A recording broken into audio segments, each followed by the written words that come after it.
Et à présent, chers téléspectateurs, nous passons à cette visite du grand imam d'Al-Azhar, Cheikh Ahmed Al-Tayyib, président du Conseil des sages musulmans, s'est rendu hier à Rome, capitale italienne, pour une visite officielle afin de participer à la conférence mondiale organisée par la communauté de Sant'Egidio sous le thème « Oser la paix ».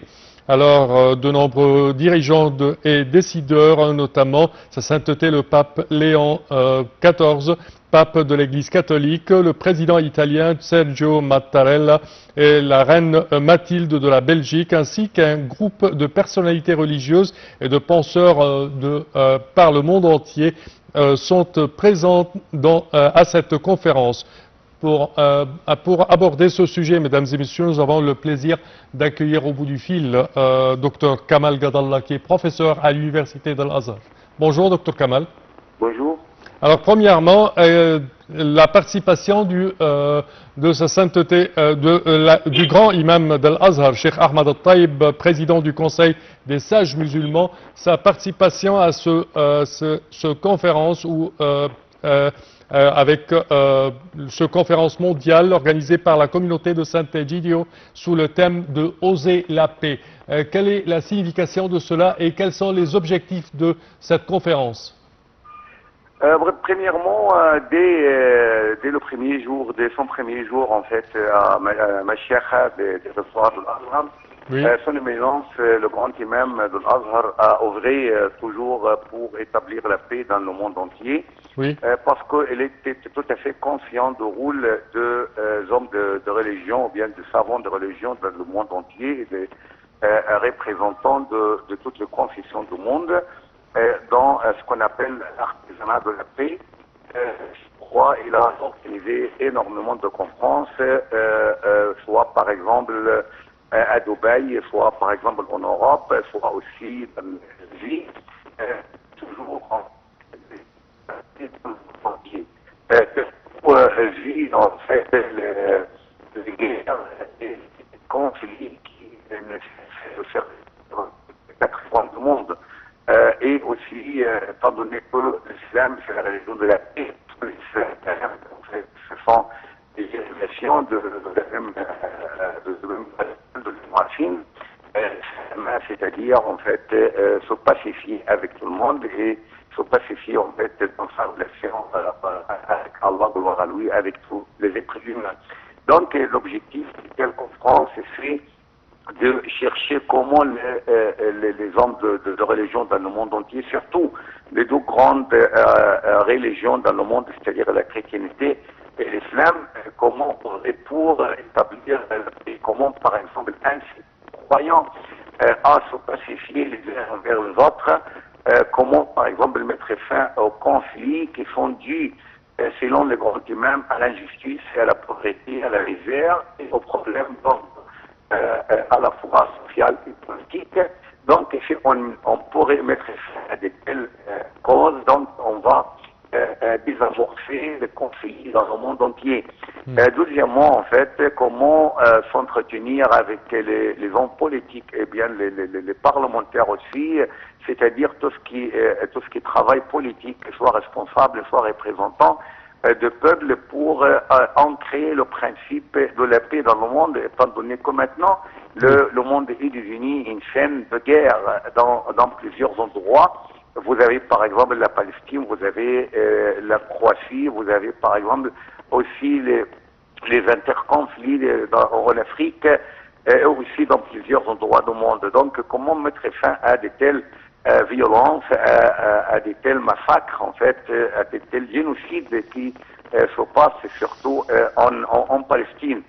Donc, on cherche à sensibiliser non seulement les masses, mais également aussi les responsables, à faire porter à chacun sa responsabilité dans l'établissement de la paix, parce qu'ils ne pourraient jamais exonérer, par exemple, les représentants du monde, et surtout les organisations mondiales de l'Union, en fait, par exemple, le Conseil de sécurité, de l'Assemblée générale de l'Union, et aussi, par exemple, l'Union européenne, et tout le bloc politique qui doit jouer un rôle tout à fait efficace pour établir la paix, pour aussi, par exemple, chercher à à freiner cet armement massif dans le monde, comment mettre fin à ce qu'on peut appeler le commerce de guerre, comme il était qualifié par son éminence le grand imam, comment déraciner la haine, la répugnance et l'animosité qui se répond aux quatre coins du monde. Donc,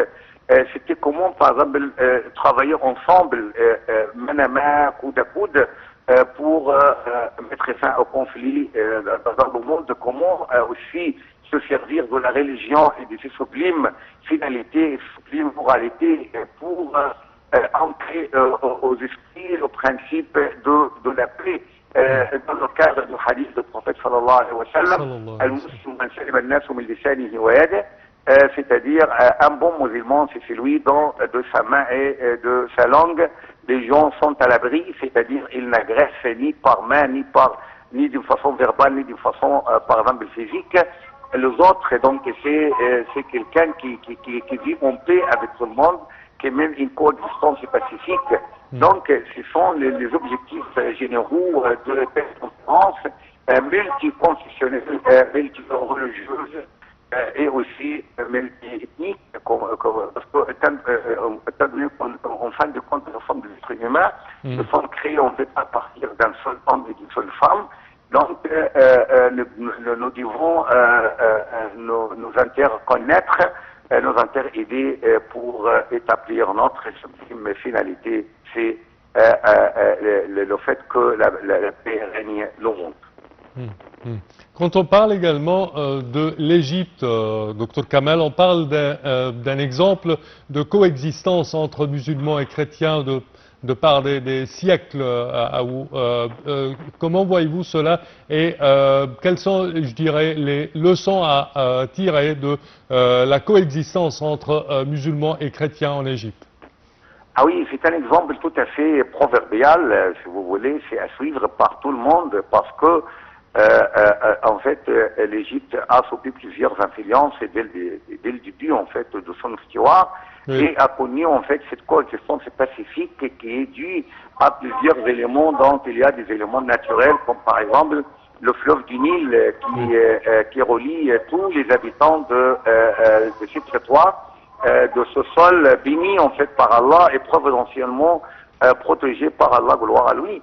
Donc, par exemple, la création même de l'État moderne, par Mohamed Ali, les musulmans et les chrétiens vivaient ensemble dans une coexistence pacifique et dans une harmonie tout à fait proverbiale, qui est l'exemple à suivre par tout le monde. Donc, on ne connaissait même pas, en fait, s'il s'agit d'un chrétien ou d'un musulman, tout le monde de son collègue, par exemple, dans l'école, dans le travail, et j'ai entendu dire en fait de mes collègues de Haute-Égypte que même l'école coranique Koteb en fait regroupée ensemble musulmans et chrétiens pour apprendre à lire et écrire, pour apprendre le calcul, sans égard pour la différence de confession. Donc cela est quelque chose d'enraciné dans la société égyptienne.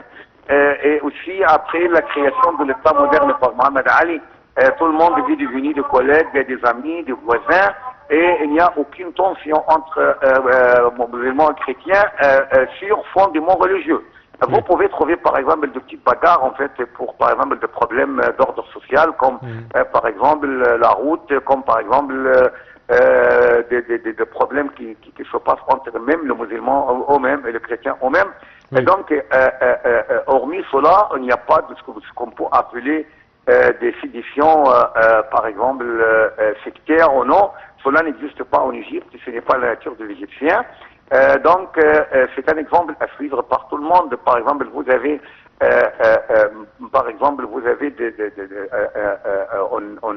dans l'ancienne Yougoslavie, il y avait des musulmans, des chrétiens catholiques et des chrétiens orthodoxes. Mais il n'y avait que le conflit, la guerre civile qui a duré pour plusieurs années. Mais en Égypte, le cas est tout à fait radicalement différent parce qu'on est tous des Égyptiens avant tout. Donc, avant tout, on est des Égyptiens. Puis, à chacun sa confession, il n'y a aucun problème. Et les gens aussi, c'est tout à fait cérémonial. Dans, par exemple, les fêtes de mariage, dans, par exemple, les fêtes religieuses. Et donc, on échange les félicitations. Et aussi, dans le moment dur, ou bien où il y a par exemple un deuil, quelque chose comme ça, on partage le malheur et la joie. On partage aussi les conditions de vie. S'il y a par exemple une hausse de prix, tout le peuple en souffre. Et s'il y a par exemple une sorte de euphorie ou bien une sorte de richesse sociale, on est tous des partenaires. Donc on partage en fait toutes les conditions de vie, toutes les fêtes et la collèguerie. On est tous des amis et des collègues dans tous les domaines, à partir de l'école jusqu'au travail. Donc on est des voisins, donc il y a toujours le droit de voisinage qui sont exigés par l'islam, et aussi les chrétiens en Égypte sont tout à fait en fait sympathiques et sympas. Donc ils s'entretiennent avec les musulmans d'une façon tout à fait harmonieuse, sans égard pour la différence de confession, et bien la différence même des classes sociales. Et on est tous des frères, frères en patrie en fait, des citoyens avant tout, des Égyptiens, et puis ensuite à chacun sa confession et sa religion. Oui. Docteur Kamal, également, quand on parle de participants à cette conférence Oser la paix, on trouve le pape Léon XIV du Vatican. Alors, est-ce qu'il y a une rencontre prévue entre le Cheikh d'Al-Azhar, Cheikh Ahmad Taïb, et le pape Léon XIV? Je crois que oui. Pourquoi? Parce que même au temps de feu le pape Benoît XVI, donc les relations étaient tout à fait étroites entre les deux hommes, oui. Partant de plusieurs choses. Partant de fait que l'islam c'est la religion de l'amour, et aussi la chrétienté c'est la religion de l'amour. Et deuxièmement, partant aussi de leur rôle tout à fait sensible dans l'établissement de la paix, étant donné qu'ils sont de grands chefs religieux du monde. Et